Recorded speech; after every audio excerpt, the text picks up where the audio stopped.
Bueno, abrimos la ventana del hidrógeno en el mundo.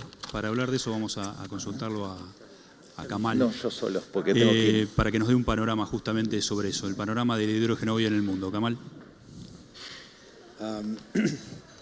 Gracias por la pregunta, por la invitación. I'll speak in English because it's much easier for me. I think hydrogen is a El very hidrógeno es una industria muy nueva. Ha existido hace mucho, pero ha estado muy localizado, muy pequeño el desarrollo. Han construido sus refinerías, pero ahora vemos que el hidrógeno va a ser un potencial recurso en el futuro para muchos de los sectores, como pueden ser la fabricación, el textil. Hay mucha regulación en todo el mundo por parte de Europa, Asia, para potencializar esta producción de hidrógeno. Entonces, si vemos globalmente en lo que está pasando con el hidrógeno, no hay grandes proyectos anunciados, no hay ninguno muy publicitado, pero sí hay cierta incertidumbre en la industria, pero hay ideas y cada día estamos trabajando con los gobiernos, con pares de la industria, tratando de decidir o ver cómo funcionaría esto. Así que veamos cómo sale y estoy pensando pensamos que el hidrógeno tenemos que producirlo donde están las moléculas más baratas y luego exportarlas a los mercados donde está la demanda. Y estos serían regiones donde hay mucho gas, donde se pueda producir hidrógeno azul a partir de eso, donde tengamos recursos renovables y poco costados, el Medio Oriente, Argentina tal vez, o Australia, y producir hidrógeno en esas áreas y luego exportarlo a lugares con grandes demandas, como pueden ser el norte de Asia o Europa. ¿Cómo ves justamente el desarrollo? And how do you see de development? Sudamérica y de Argentina en particular? So I think. Yo creo. Sorry, say again. I'm sorry. Can you repeat? ¿Puedes repetir más despacio? En este escenario que mencionabas internacional, donde mencionabas justamente a Sudamérica y Argentina, ¿cómo ves la situación del hidrógeno y las potencialidades del hidrógeno en Sudamérica y en Argentina en particular? En Argentina en particular. Como dije, yo creo que el hidrógeno tiene que ser producido en lugares donde pensamos que va a estar la molécula menos costosa disponible. Entonces, Argentina está muy bien posicionado para eso. Tienen terreno, tienen gas, tienen buenos recursos renovables como el viento, tienen puertos. Argentina puede ser una buena locación para producir hidrógeno a bajo precio que luego puede ser exportado a todo el mundo. Entonces, antes nosotros veíamos el hidrógeno como verde y azul. Ahora también nos vamos a otro tipo, donde vemos en las regiones, en la región de África, donde yo estoy, está Asia, está los Estados Unidos, el Reino Unido. Y en la lógica para ver el hidrógeno por regiones es que podemos elegir en el mundo, ver la disponibilidad y luego puntualizarnos o focalizarnos en áreas donde nosotros creemos que podemos producir hidrógeno menos costoso, donde tenemos el apoyo de los gobiernos para esta producción. Así que yo hablé del Medio Oriente. Yo sé que están ellos generando políticas para dar apoyo a esta producción de hidrógeno. En Argentina, de nuevo, es muy temprano, pero yo creo que tienen el potencial para igualar al Medio Oriente, tal vez, y puede ser un hub de exportación para el futuro. Pero, de nuevo, Yo creo que la estabilidad, respecto también podemos tocar el litio, la estabilidad de la reglamentación o regulaciones del gobierno o de las políticas que se implementan para apoyar a las industrias, hablar con las industrias para entender qué pasa. Estamos aprendiendo porque es muy nuevo, aprendemos a medida que hacemos y los gobiernos aprenden con nosotros. Yo hablo con muchos gobiernos en todo el mundo y les digo, miren, esto es lo que vemos, ustedes pueden hacer esto y yo creo esto. Si Argentina quiere ir en esa dirección, tiene mucho que aprender de todo el mundo y de lo que se ha hecho y de lo que funciona, porque yo creo que en términos de recursos, gas y acceso a estos recursos y a puertos, tienen el recurso. Bien, Kamal, muchas gracias. Paso a Francisco. Bueno, sí. Si querés retomar un poco la cuestión de lo que tiene que ver con la situación mundial, un poco lo que describía Kamal, y también traerlo a la Argentina eso. ¿Cómo analizás el escenario hoy, Francisco? Perfecto. Mira, a ver, nosotros lo venimos analizando el tema del hidrógeno desde distintas perspectivas. Por un lado, como bien dijo Kamal, el hidrógeno es uno de las tools para descarbonizarse de los hard to abate sectors, ¿no? Entonces, el Grupo Techint tiene plantas de acero en todo el mundo. Una de las soluciones que tiene para descarbonizarla es con acero. En paralelo se armó un fondo de inversión dentro del grupo que está buscando tecnologías para desarrollar y para acelerar el derrisqueo o la escalabilidad de esta tecnología.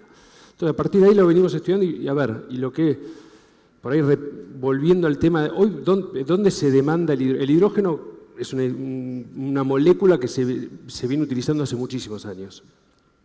Hoy, ¿dónde vemos que se va a demandar el hidrógeno low carbon, que es este boom que está viniendo? Y dice, bueno, por un lado, hoy hay 120 millones de toneladas por año que se consumen, que es un tercio fertilizantes, un tercio refinerías y el otro tercio entre acero, metanol y otros más. Bueno, salvo refinerías que no tienen presión, no van a tener la presión tan fuerte en descarbonizarse, el resto buscará descarbonizarse. Entonces, hidrógeno low carbon vendrá de la demanda de esos que hoy consumen hidrógeno como feedstock, porque ese hidrógeno no es consumido como combustible, sino como feedstock, que buscará descarbonizarse.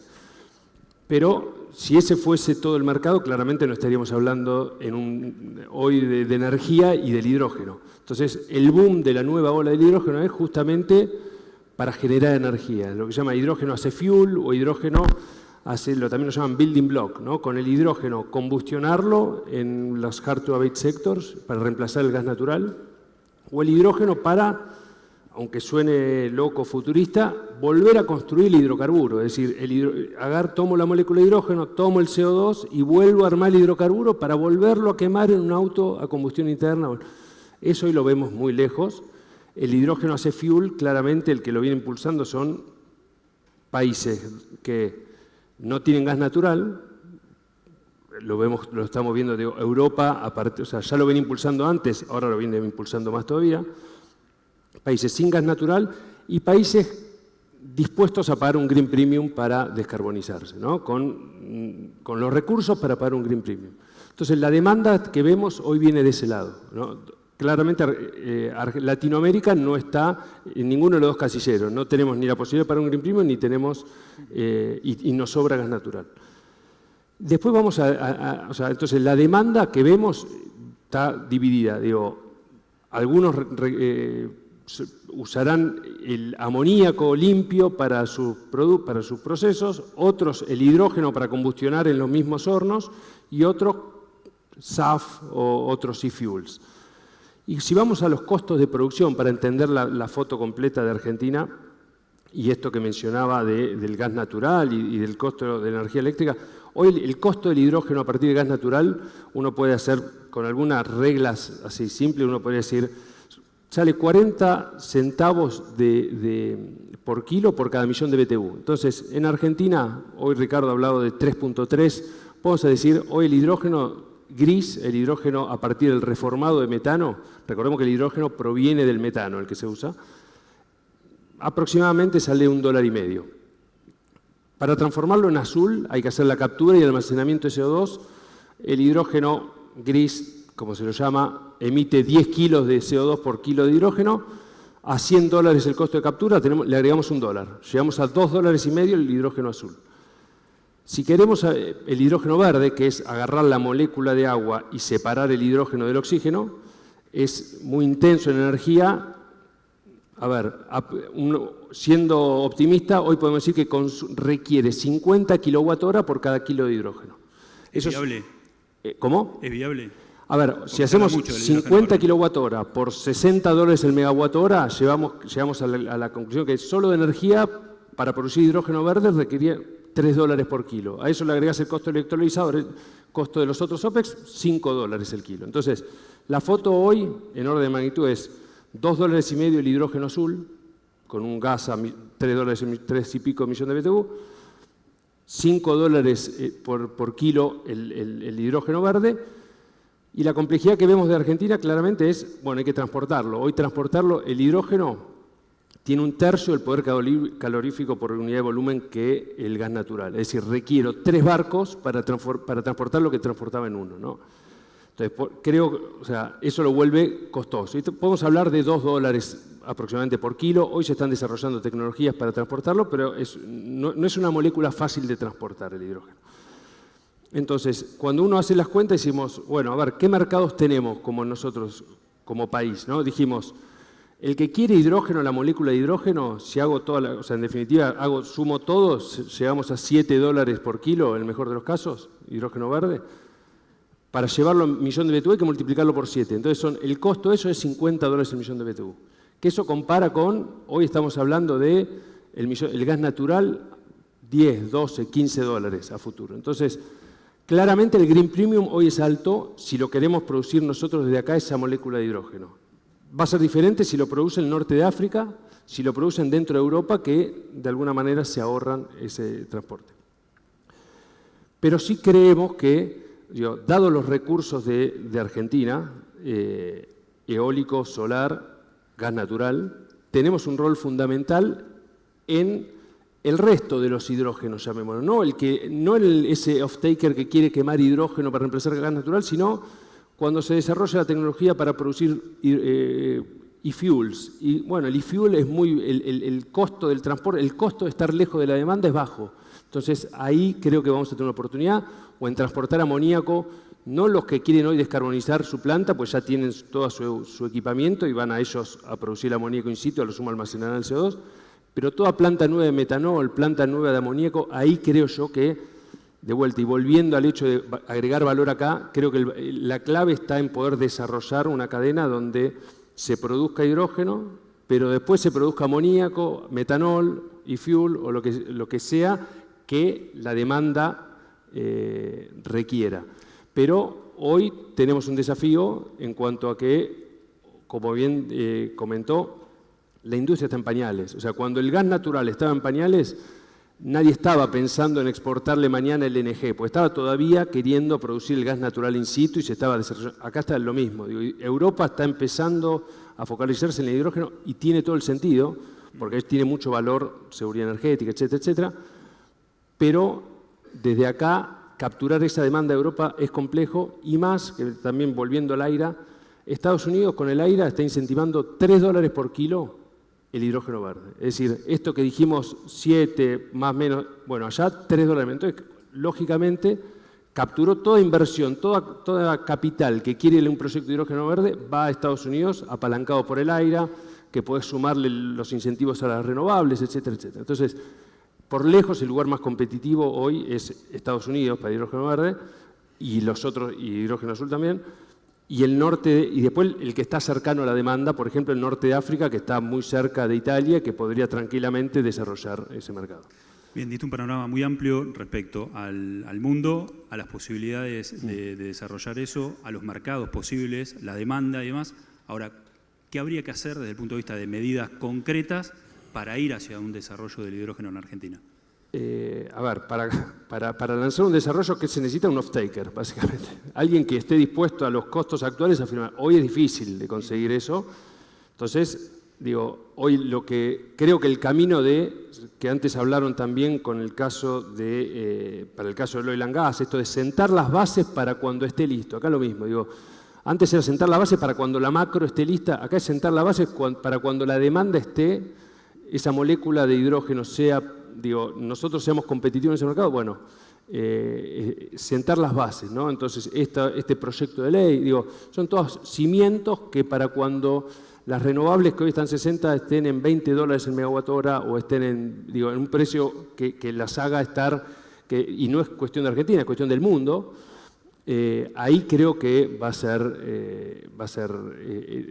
a estar listos. O sea, importante estar listos para ahí y importante también seguir desarrollando todo lo que se habló hoy del gas natural, porque en definitiva, como bien decía, al final de cuentas, el mundo al principio arrancó con solo hidrógeno verde. Hoy el mundo está ampliando la mirada diciendo hidrógeno bajo en emisiones. Entonces, por ejemplo, nosotros tenemos un proyecto de hidrógeno para producir hidrógeno turquesa, donde el hidrógeno turquesa hace la pirólisis del metano, donde no produce CO2, sino produce carbon black, que se llama.